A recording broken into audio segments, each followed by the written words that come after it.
다 함께 주역에 맞추어 묵상 기도하심으로 주일 밤 예배를 시작하겠습니다.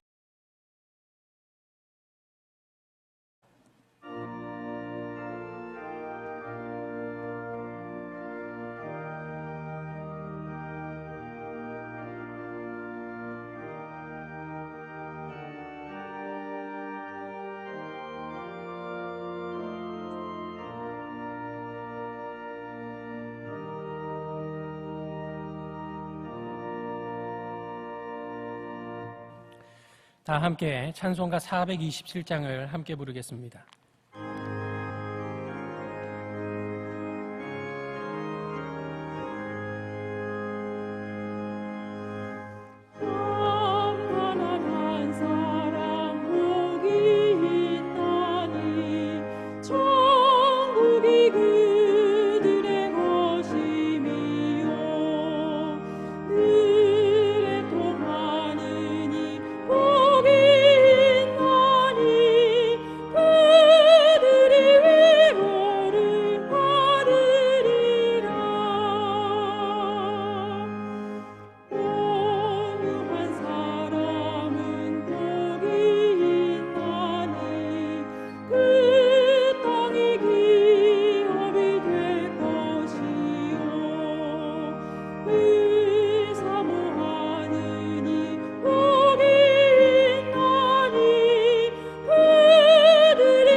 기도하겠습니다.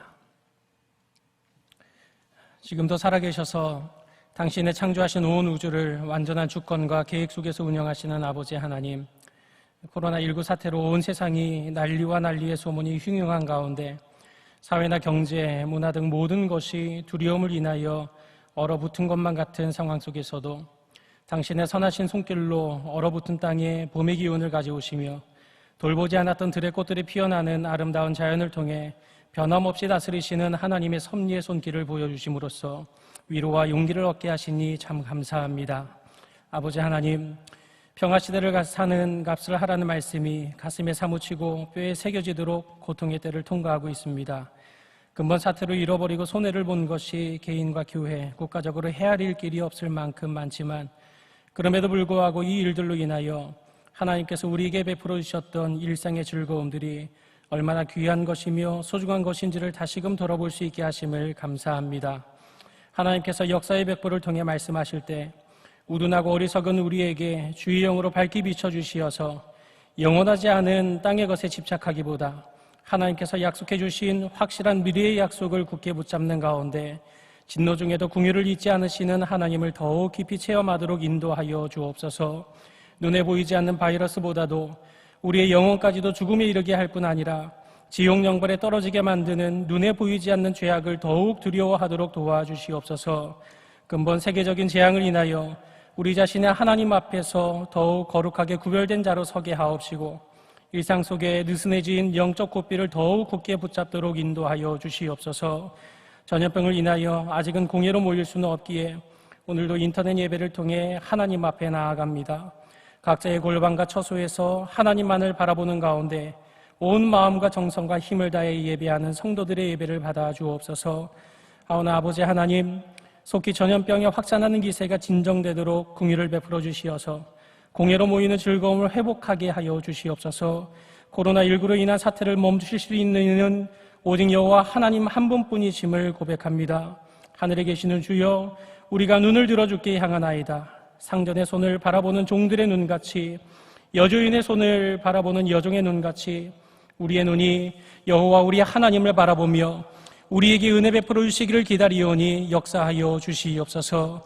아버지 하나님, 국가적인 세계적인 어려움 속에 정부나 언론이 전염병 확산의 책임과 위험이 마치 교회의 주일 예배에 있는 것처럼 선동하는 가운데 있습니다. 교회의 예배가 범죄시되고 있고 한국교회가 전염병을 막는 일에는 아무 관심도 없이 교회의 이익만 추구하는 이기적인 집단인 것처럼 매도하고 있습니다. 저들이 살아계신 하나님을 알지 못하여 저지르는 이 교만한 행태를 용서하여 주옵시고 정치적인 여론몰이가 아닌 진정으로 이 나라와 민족을 위해 땀 흘릴 줄 아는 위정자들이 되게 하여 주옵소서. 저들의 눈을 돌려 우리 사회 곳곳에 위생수칙과 방역에 무방비로 노출된 장소들을 살피게 하시고 경제적 위기에 직면한 백성들의 형편과 사정을 돌아보며 경곡재민에 힘쓰는 관리들이 되게 하여 주옵소서. 오늘도 코로나19의 위협 속에서 복음 전파를 위해 수고하시는 선교사님들과 교회와 가족들을 지켜주옵시고 선교사님들을 위한 기도의 후원을 잊지 않게 하시며 특별히 지속고 있는 환율이 속히 안정되어 물질의 후원에도 어려움이 없도록 인도하여 주시옵소서. 전염병 종식을 위해 힘이 지나는 수고를 하는 의료진들과 현장의 공무원들에게 힘과 용기를 더하여 주옵시고 오늘도 코로나19와 사투를 벌이고 있는 여러 환우들과 가족들을 위로하여 주옵소서. 예수님의 이름으로 기도합니다. 아멘.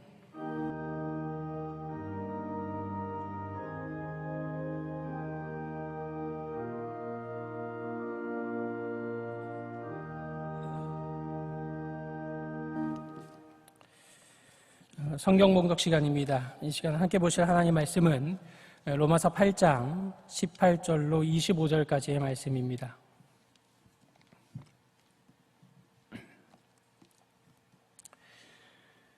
신약 성경 로마서 8장 18절로 25절까지의 말씀 가운데 제가 18절의 말씀을 봉독하겠습니다. 생각하건대 현재의 고난은 장차 우리에게 나타날 영광과 비교할 수 없도다. 아멘. 이 시간 김주원 목사님 나오셔서 현재 고난과 장차 나타날 영광이라는 제목으로 말씀 전하실 때 많은 은혜 받으시기 바랍니다.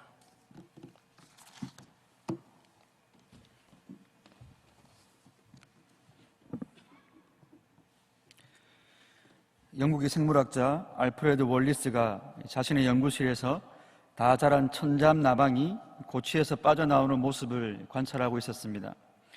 그 천잠나방은 이쑤시개만한 구멍을 뚫고 세상으로 나오기 위해 오랜 시간 사투를 벌이고 있었습니다. 그 모습을 측은히 여긴 월리스는 칼로 그 고치의 옆부분을 살짝 그어 나방이 쉽게 나올 수 있도록 도와주었습니다.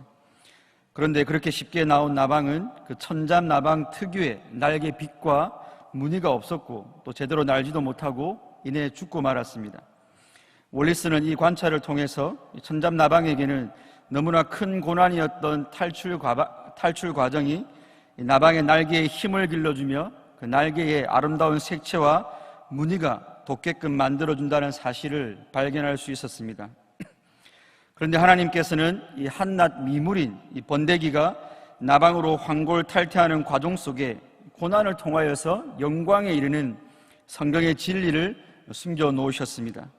사도 바울은 오늘 설교 본문의 바로 앞부분인 17절 하반절에서 그리스도와 함께 영광을 받기 위하여 고난도 함께 받아야 할 것이니라고 하여 성도가 하늘의 유업을 상속받는 영광에 이르기 위해서 반드시 고난의 필수 코스를 통과해야 함을 가르치고 있습니다.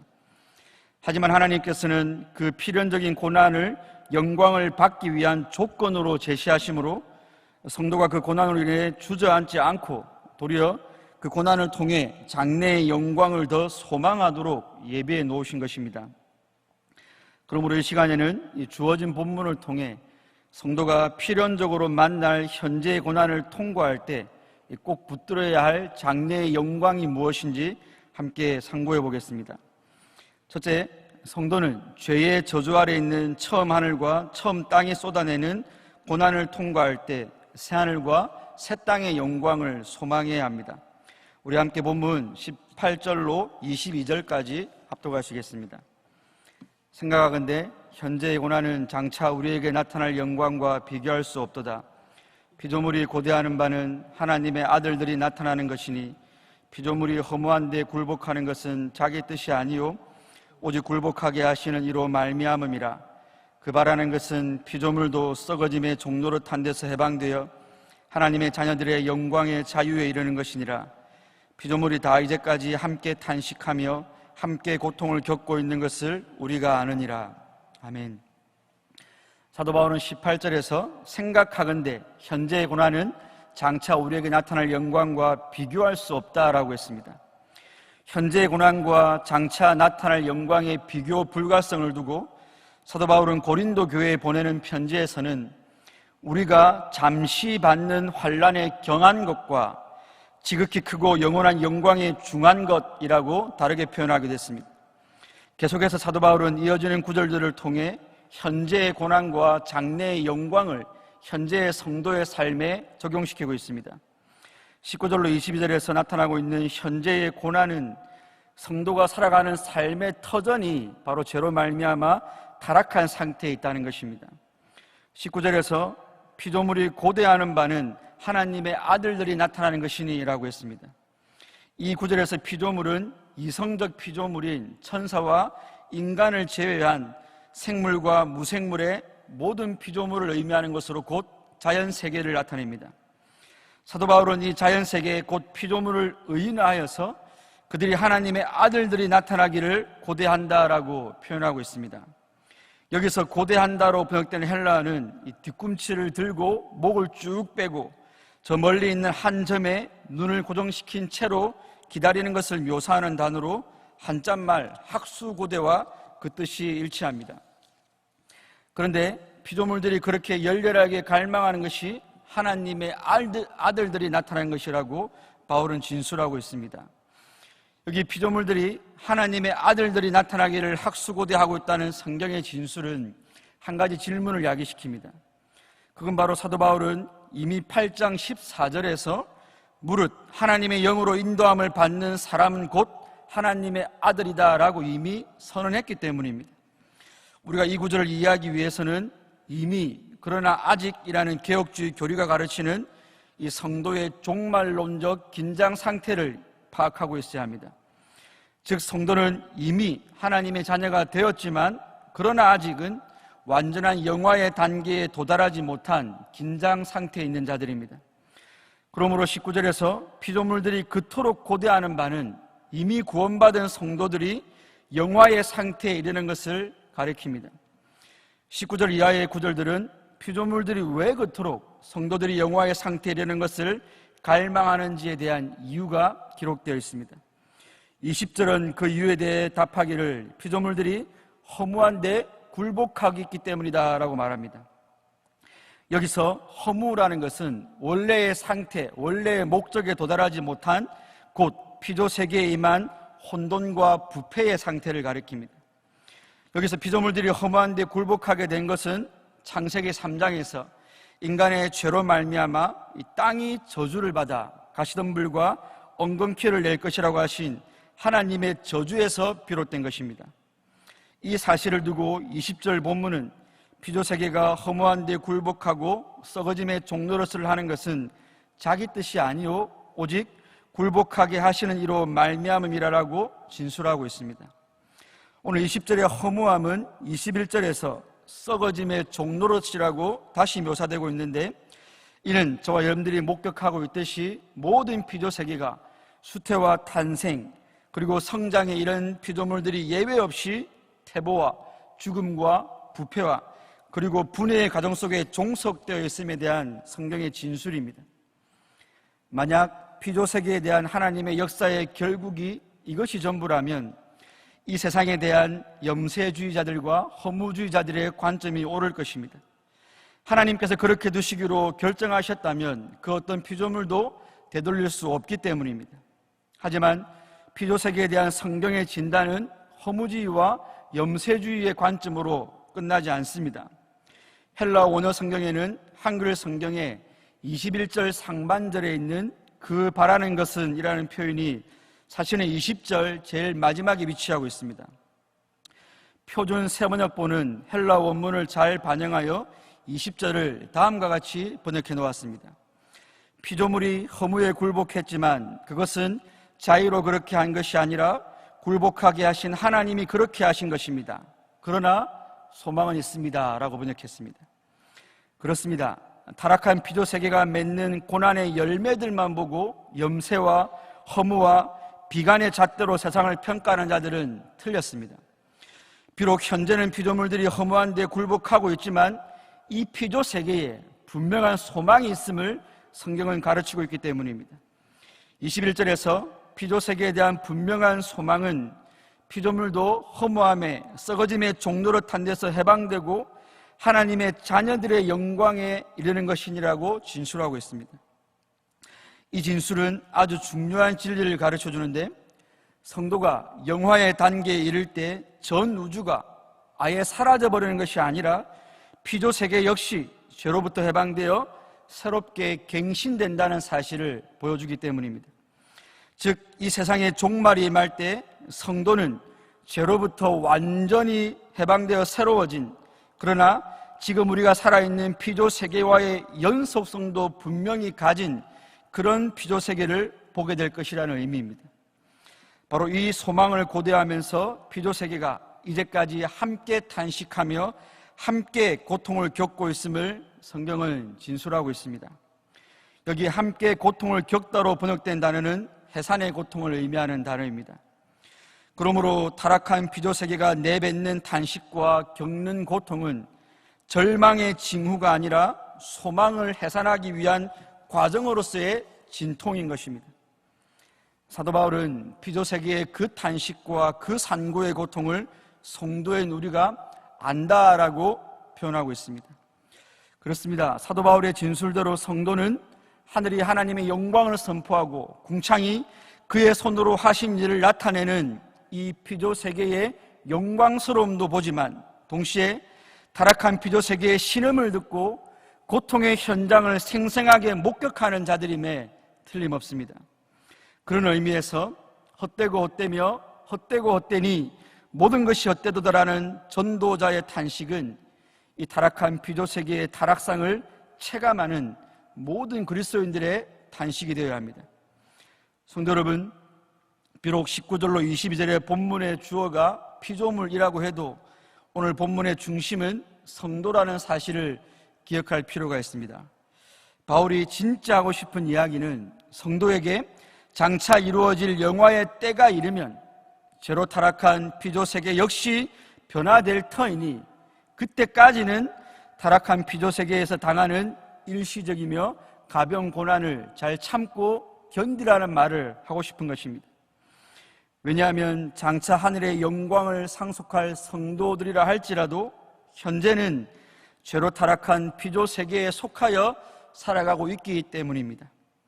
그러므로 성도에게 있어서 비록 죄의 저주와 형벌은 예수 그리스도의 십자가 대속 사역으로 모두 제거되었다 할지라도 구조적인 고난, 즉 타락한 피조세계라는 고난의 틀은 여전히 우리를 에워싸고 있는 것입니다.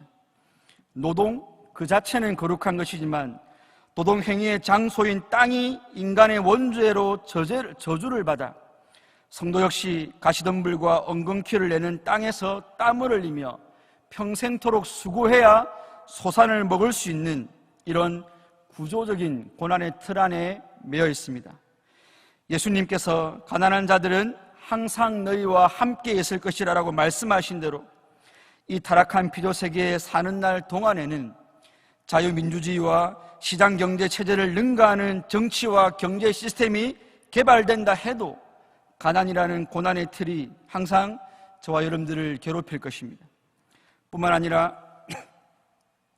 허무한 데 굴복한 피조세계가 내어놓는 각종 신종 바이러스와 변종 바이러스, 그리고 최고 수준의 의학기술로도 어찌할 수 없는 불치병과 난치병은 실로 이 피조세계에서 비롯된 구조적인 고난들입니다. 지진, 홍수, 온난화, 범죄, 전쟁 역시 저와 여러분들을 에워싸고 있는 구조적인, 우리가 피할 수 없는 고난의 틀입니다. 성도 여러분, 우리 모두가 다 인간의 타락으로 지금까지 탄식하며 고통받는 피조세계의 틀 안에서 함께 고통받으며 하루하루를 살아가고 있지 않습니까? 특히나 요즘같이 전염병이 창궐하여 전 세계적으로 약 3만 명의 귀한 생명이 약 한 번 제대로 쓰지 못하고 무기력하게 죽어가는 모습은 죄로 타락한 피조세계의 실상을 생생하게 보여줍니다. 스페인에서는 이번 우한폐렴으로 하루 사망자만 700명 이상이 죽어가고 있습니다. 이에 병원 장례식장도 포화 상태라 스포츠 시설인 아이스링크를 임시 영안실로 사용하고 있다고 합니다. 국내에서도 이미 150여 명의 귀중한 생명이 우한폐렴으로 목숨을 잃었고 앞으로 몇 명이 더 사망에 이를지는 아무도 모릅니다. 더욱 안타까운 것은 검사를 받으러 멀쩡히 걸어 들어갔던 분들이 확진 판정을 받고 혹시라도 사망에 이르게 되면 그 환자분은 사랑하는 가족들과 얼굴 한번 다시 보지 못하고 마지막 인사조차 나누지 못하고 격리된 채 외로움과 고독함과 두려움 가운데 죽음을 맞이해야 합니다. 저는 지금 지나친 공포나 불안감을 조장하려고 드리는 말씀이 결단코 아닙니다. 제가 원하는 것은 타락한 피조세계에서 당하는 현재의 고난과 비교조차 할 수 없는 새하늘과 새 땅이라는 장래의 소망을 강조하고 싶을 뿐입니다.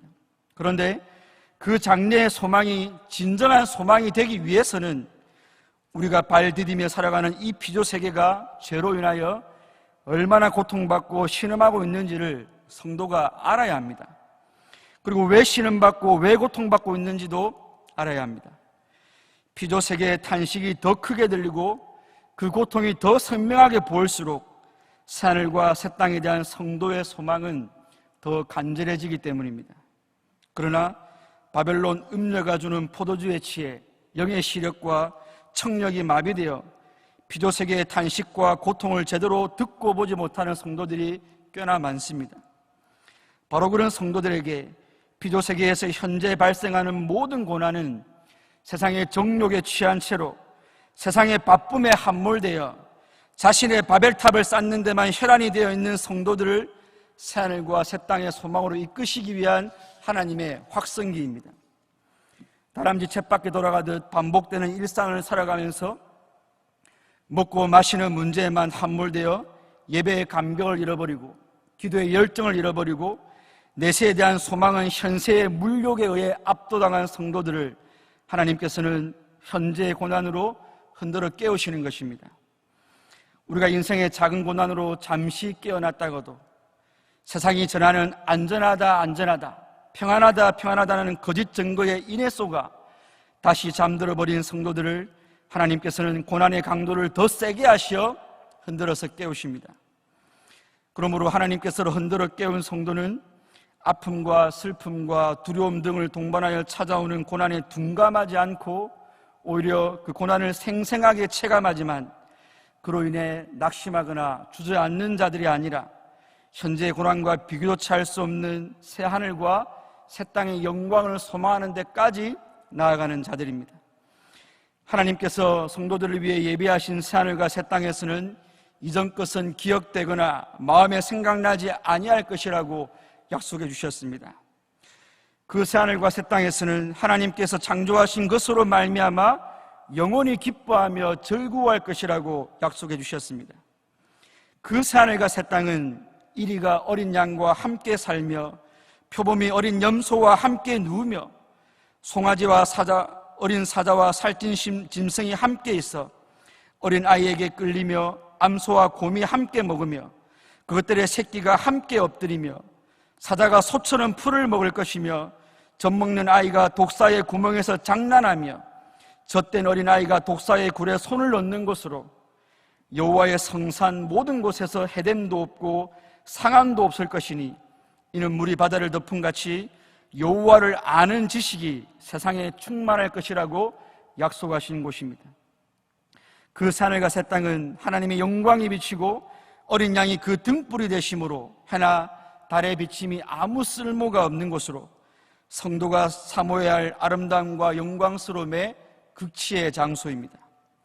그곳은 인간의 죄로 타락한 피조세계의 모든 저주와 형벌이 완전히 제거된 곳입니다. 그러므로 그곳은 타락 전 에덴이 가졌던 기쁨과 평화로움과 풍요로움과 함께 다시는 타락의 위험이 없는 안전하고도 완벽한 곳입니다.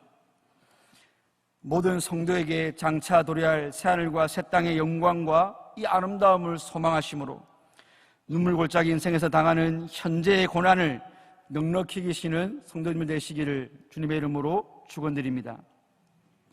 둘째로, 성도는 육신에서 비롯되는 고난을 체험할 때 부활의 새 몸의 영광을 소망해야 합니다. 우리 함께 본문 23절에서 25절까지 합독하시겠습니다. 그뿐 아니라 또한 우리 곧 성령의 처음 익은 열매를 받은 우리까지도 속으로 탄식하여 양자될 것 곧 우리 몸의 속량을 기다리느니라. 우리가 소망으로 구원을 얻었음에 보이는 소망이 아니니 보는 것을 누가 바라리요.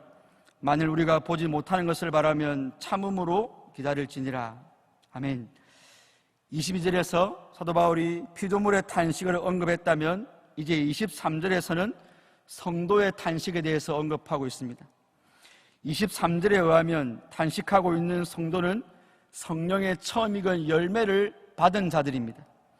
본문에서 성령의 처음 익은 열매로 번역된 부분은 이 성령의라는 소유격을 주격으로 이해하여서 성령이 처음 익은 열매다라고 해석하는 것이 본문 이해에 더 도움이 됩니다. 처음 익은 열매는 추수의 시작이자 머지않아 완전한 추수가 뒤따를 것에 대한 보증이었습니다. 따라서 성도가 처음 익은 열매로서의 성령을 받았다는 것은 성도의 구원은 이미 시작되었고 마침내 완성에 이르게 될 것의 보증이 성령님이심을 의미합니다. 이어서 23절에서는 그렇게 구원의 보장을 받은 성도가 탄식하는 이유가 나타나고 있습니다. 23절 하반절에서 탄식하여 양자될 것 곧 우리 몸의 속량을 기다리며 성도는 탄식하고 있습니다. 이 구절 역시 앞에서도 언급했던 이미 그러나 아직의 교리로 해석해야 됩니다. 성경대로 성도는 이미 하나님의 자녀입니다. 하지만 성도는 그러나 아직은 양자됨의 완전한 상태, 곧 죄의 영향을 전혀 받지 않는 부활의 몸을 입은 상태는 아니기 때문입니다. 그래서 이미 양자된 성도는 몸의 속량을 고대하며 탄식하는 긴장 상태에 놓여 있는 자들입니다. 그 부활의 몸이 이미 현세에서 주어졌다면 그것은 더 이상 소망이 아니라 실현된 현실이었을 것입니다. 그러므로 성도들은 아직은 덧입지 못한 부활의 몸을 소망하면서 참음으로 기다리는 인내를 발휘해야 하는 자들입니다. 이를 두고 사도 바울은 24절과 25절에서 우리가 소망으로 구원을 얻었음에 보이는 소망이 아니니 보는 것을 누가 바라리요. 만일 우리가 보지 못하는 것을 바라면 참음으로 기다려야 한다라고 교훈하고 있습니다. 그렇다면 이 성도가 탄식 가운데 인내하며 소망하는 몸의 속량이란 과연 무엇을 의미하는 것입니까? 몸의 속량의 의미는 사도 바울이 앞에서 언급했던 피조물의 해방과 같은 맥락에서 이해할 수 있습니다. 죄의 저주 가운데 있는 피조세계는 허무한 데 굴복하고 썩어짐의 종노릇함으로 피조세계가 창조된 그 원래 목적에 이르지 못한 상태에 있었습니다. 그래서 피조세계는 그 종노릇에서 해방되어 피조세계가 창조된 원래 세계에 다다를 수 있도록 탄식하고 있었지 않습니까? 이런 맥락에서 볼 때 성도가 소망하는 몸의 속량 역시 하나님께서 인간의 몸을 창조하신 원래의 목적을 회복하는 것을 의미합니다. 하나님께서는 사람의 몸을 창조하실 때 그 몸이 의의 병기가 되기를 원하셨습니다. 하나님께서는 성도가 몸을 가지고 먹든지 마시든지 무엇을 하든지 하나님의 영광을 위해 하기를 원하셨습니다. 하나님께서는 성도가 살든지 죽든지 그들의 몸을 통해 그리스도를 존귀 여기며 살기를 원하셨습니다. 하나님께서 영으로 존재하는 피조물의 경배만을 원하셨다면 천사들만으로 충분했겠지만 오히려 하나님께서는 몸까지도 주를 위해 드릴 수 있는 성도의 예배와 순종을 더 기뻐하셨습니다. 그러므로 이미 양자된 성도가 몸의 속량을 통해 양자됨의 완전한 상태에 도달하는 것은 구원에 있어서 본질적인 문제인 것입니다. 이 몸의 속량을 위한 성도의 탄식은 두 가지 면에서 발생합니다. 첫째는 성도의 몸의 외형이 창조의 원래 목적보다 많이 기형적으로 변해있기 때문입니다. 사도 바울은 이런 기형적인 몸의 상태에 대해서 고린도전서 15장에서 성도의 그런 몸을 썩을 것, 욕된 것, 약한 것이라고 표현하였습니다. 썩음, 욕됨, 약함은 구원받았으나 아직 속량받지 못한 저와 여러분들의 현재의 몸의 처지입니다. 그래서 구원받은 성도라 해도 불신자와 같이 겉사람의 후패함으로부터 벗어날 재간이 없는 것입니다. 그러나 이렇게 성도의 몸이 훼손되고 결국 썩어져 땅으로 돌아가 분해되는 것이 하나님께서 목적하신 바가 결단코 아니었습니다. 하나님께서는 성도의 영혼뿐만 아니라 성도의 몸 역시 하나님께 영광 돌릴 수단으로서 온전하고 완전하고 아름답고 영화롭고 강하기를 원하십니다. 성도의 몸을 향한 하나님의 장래의 계획을 아는 성도는 휠체어에서 일어나기를 소망하며 탄식합니다. 그런 성도는 불치병과 난치병으로부터 자유로워지기를 갈망하면서 탄식합니다. 지긋지긋한 편두통과 불면증에서 해방되는 그날을 소망하며 우리는 탄식합니다. 노화된 피부와 닳고 다른 연골과 인대가 젊은 날의 상태보다 훨씬 더 강한 상태로 변화될 날을 소망하며 우리는 탄식합니다. 내가 좋아하는 일을 하면서도 전혀 피곤을 느끼지 않는 그 강한 몸을 소망하며 우리는 탄식합니다. 무엇보다 다시는 사망이 없고 애통하는 것이나 곡하는 것이나 아픈 것이 다시 있지 않으며 다시는 줄이지도 아니하며 목마르지도 아니하고 해나 아무 뜨거운 기온에 상하지도 아니하는 바로 그 몸을 입고 사랑하는 예수님과 또 우리보다 앞서 천국에 간 지체들과 함께 영원히 천국에서 거할 날을 우리는 소망하며 탄식합니다. 하지만 성도가 아름답고 영화롭고 강한 부활의 몸을 입고자 하는 가장 중요한 이유는 성형을 하고 다이어트를 하는 사람들의 대부분이 그러하듯이 자기 만족과 자기 과시를 위함이 아니라 그 몸으로 하나님께 영광 돌리기 위함임을 우리는 잊지 말아야 합니다. 이어서 몸의 속량을 위한 성도의 탄식의 두 번째 원인은 기능적인 측면입니다. 기능적인 측면이라 함은 성도의 현재 몸은 창조된 목적과는 달리 그 기능을 완전히 수행하지 못하기 때문입니다. 물리적이며 정신적인 것을 모두 포함하는 성도의 몸은 하나님께 영광을 돌리기 위해 존재합니다. 그러므로 몸이 창조된 목적에 따라 그 기능을 잘 수행한다는 것은 몸에서 비롯된 행위와 몸에서 비롯된 생각이 모두 하나님께 영광이 되어야 하는 것입니다. 손의 행위가 그러해야 하며 발의 행위가 그러해야 하며 성도의 마음과 생각이 하나님의 영광을 위해 100% 기능해야 하는 것이 몸의 정상적인 기능 상태입니다. 하지만 우리는 자주 우리의 지체를 의의 병기가 아니라 불의의 병기로 죄에 넘겨주며 죄의 종로를 타고 살아가고 있습니다. 또한 이 몸으로 음행을 일삼음으로 그리스도의 지체를 창녀의 지체로 만들기도 합니다. 그리고 육신의 생각을 하여 하나님의 법에 굴복하지 않을 때도 비일비재합니다. 이뿐만 아니라 몸으로 하나님께 영광을 돌리는 일은 고사하고 우리는 다음과 같은 죄의 목록에 너무나도 취약합니다. 불의, 추악, 탐욕, 시기, 분쟁, 악독, 수군거림, 비방, 교만, 자랑, 부모 거역, 우매함, 무자비함 등 성도가 하루에도 몸을 가지고 몇 번씩 범하는 죄의 목록들입니다. 이처럼 성도는 마땅히 몸으로 하나님께 영광 돌리는 기능을 수행해야 함에도 불구하고 그 몸으로 죄를 범하는데 더 민첩한 자신을 확인할 때마다 탄식하지 않을 수가 없는 존재들입니다. 육신의 부패함으로 짓는 이 죄에 대한 탄식은 하나님께 범하는 죄에 대한 인식이 없는 불신자는 전혀 할 수 없는 것입니다. 오직 참 성도만이 이 크고 놀라운 구원의 은혜를 받고서 여전히 하나님께 불순종하는 자신을 보면서 고통받으며 탄식할 수 있을 뿐입니다.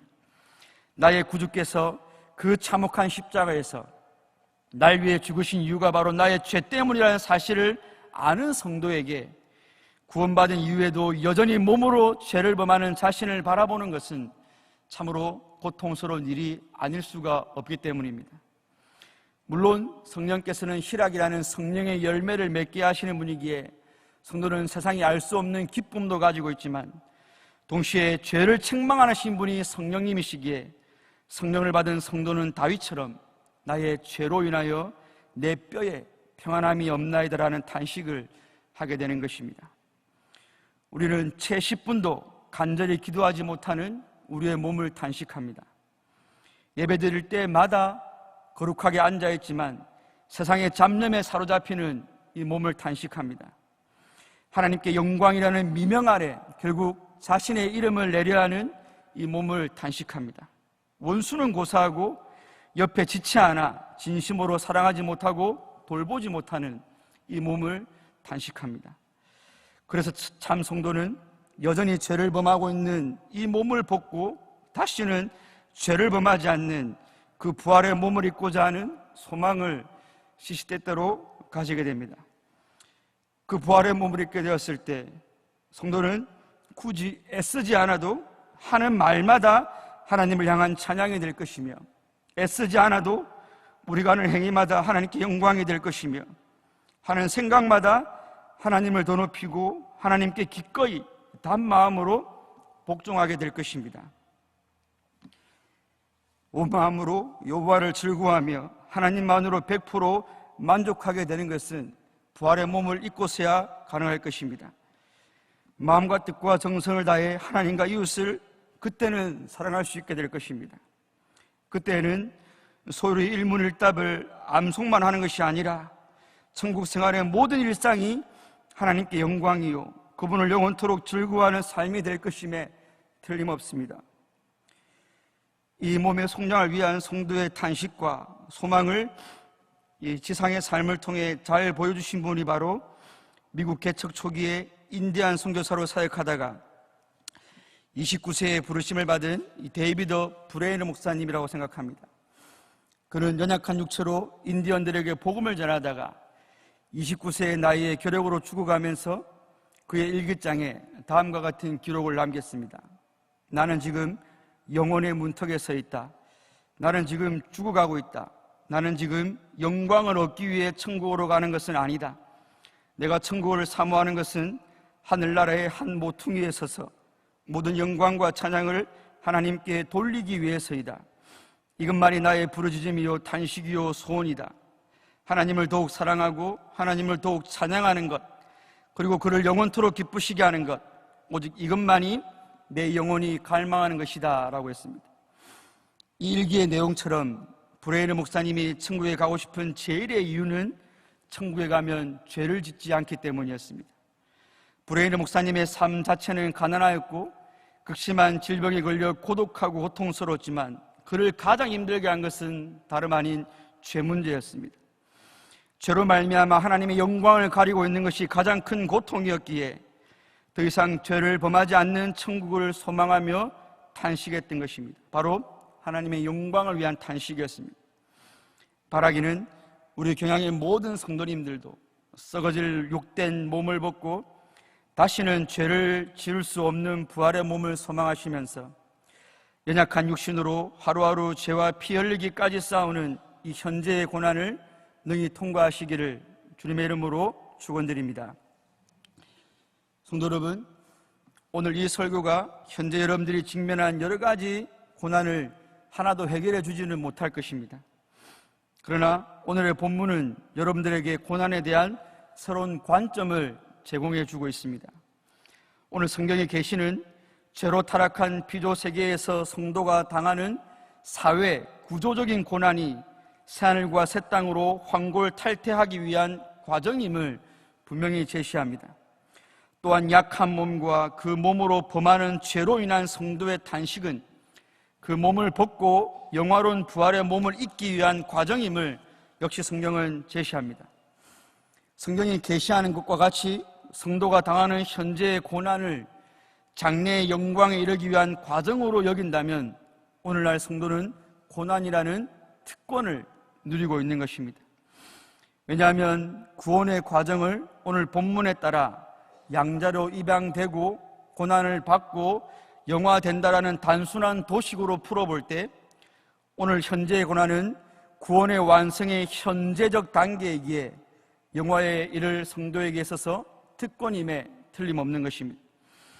이러한 성경의 가르침은 고난을 세속적인 관점이 아니라 성도가 누릴 영광의 관점 아래에서 바라보게 하므로 고난에 대한 새로운 가치를 부여해 주는 것입니다. 이런 의미에서 현재의 고난은 장래에 대한 영광, 장래의 영광에 대한 소망을 살찌워주는 양식이라 해도 과언이 아닐 것입니다. 그러므로 하나님의 계시에 근거하여 현재의 고난을 재해석할 때 비록 여러분들이 처한 상황은 그대로일지라도 그 상황에 반응하는 여러분들의 마음가짐과 태도는 완전히 달라질 것입니다. 이런 성도는 가난, 질병, 사고, 사업의 실패, 자연재해와 같은 사회 구조적 고난에 직면할 때 그 고난으로 인해 주저앉거나 낙심하지 않을 것입니다. 오히려 그 사회 구조적 고난의 문을 통해 새하늘과 새 땅의 영광을 미리 내다보며 세상이 줄 수 없는 위로를 얻어 이 현세를 더욱 힘있고 담대하게 살아갈 수 있을 것입니다. 뿐만 아니라 이런 성도는 육신의 부패함에서 비롯되는 고난에 직면할 때 속절없이 가는 세월을 한탄만 하고 있거나 혹은 더 이상 죄와 싸우는 성화의 노력을 포기하는 쉬운 길을 택하지 않을 것입니다. 오히려 그 고난이 성도만 누릴 수 있는 특권임을 기억하고 곧 덧입게 될 부활의 몸을 소망하며 썩어질 것을 심어 영원한 것을 거두는 그 선한 일에 더욱 매진할 수 있을 것입니다. 결국 장래의 영광에 대한 소망은 꼭 성도의 미래적 삶에만 관련된 것이 아니라 그 장래의 소망으로 인해 현재의 고난을 이기며 주님의 선한 일들에 더욱 헌신할 수 있는 동력으로 작용하게 될 것입니다. 바라기는 경향의 모든 성도님들이 장차 나타날 영광의 관점 안에서 현재의 고난을 통과하심으로 고난의 연속인 여러분들의 현재의 삶이 하늘 소망으로 충만하시기를 주님의 이름으로 축원드립니다.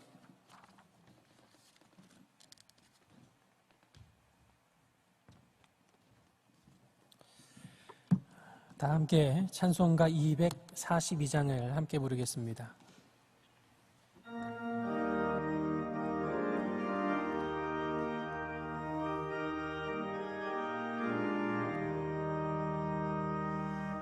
엄지가 장미꽃같이 피는 것을 볼 때에 구속함에 노래 부르며 거룩한 길 다니리 거기 거룩한 그 길에 검은 구름 없으니 떡과 같이 맑고 맑은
거기 거룩한 그 길에 검은 구름 없으니 낮과 같이 맑고 바른 거룩한 길 다니리.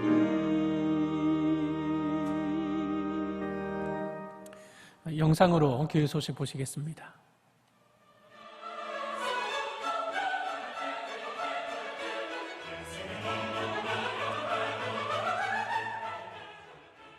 교회 소식입니다.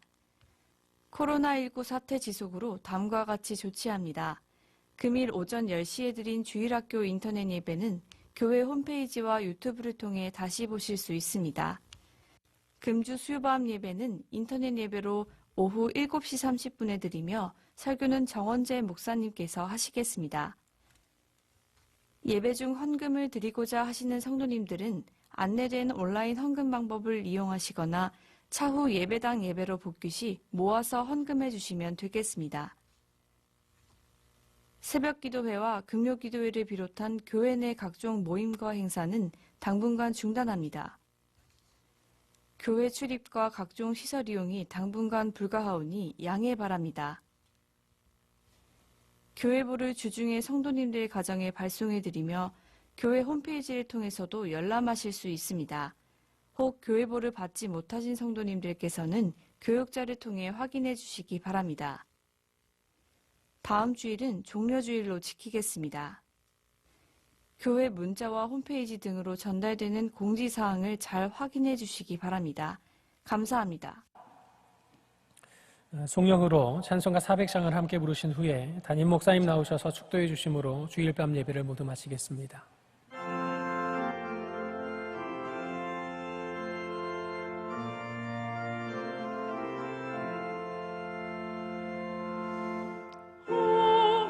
물 속에서 나를 건져주시고 노한 풍랑 지나도록 나를 숨겨주소서. 주여 나를 돌보시사 보이 품어주시고 험한 풍파 지나도록 숨겨주소서. 권세 능력 무한하사 모든 시험 이기고 풍랑까지 다스리는 주님 앞에 비오니 주여 나를 돌보시사 보이 품어주시고 험한 풍파 지나도록 나를 숨겨주소서. 죄악길에 빠진 이 몸 캄캄한 데 헤매며 부르짖는 나의 원 들으소서. 내 주여 주여 나를 돌보시사 보이 품어주시고 험한 풍파 지나도록 나를 숨겨주소서.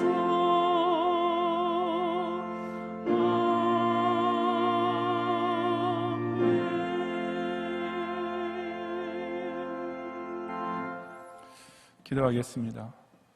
주님, 오늘 주일 밤에도 또 비록 가정에서 인터넷 중계로 드리는 것이긴 하지만 주님께 정하신 성일을 기하여서 이 밤 시간까지 거룩히 지키며 또 이렇게 어려운 환난을 통과하는 시기인까들에게 이전에는 깨닫지 못했던 더 뜨겁고 깊은 감사의 제목과 함께 올리는 모든 예물을 주님께서 향기롭게 연락해 주옵소서.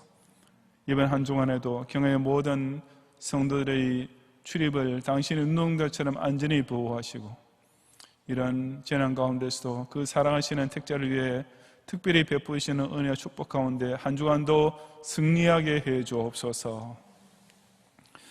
예수 그리스도의 은혜와 하나님의 사랑과 성령님의 감화감동, 인도와 보호하심이 타락 이후 죄의 저주 아래서 탄식하며 사는 땅을 통과하는 중에도 이 모든 피조물들이 해방될 영광의 새하늘 새 땅을 소망하고 육신이 썩어짐의 종로하는 고난을 체험하는 가운데서도 우리 몸의 완전한 속량과 부활의 영광을 더욱 간절히 바라보기 원하는 우리 모든 경향의 성도들 위해 이제로부터 영원히 함께 있을지어다. 아멘.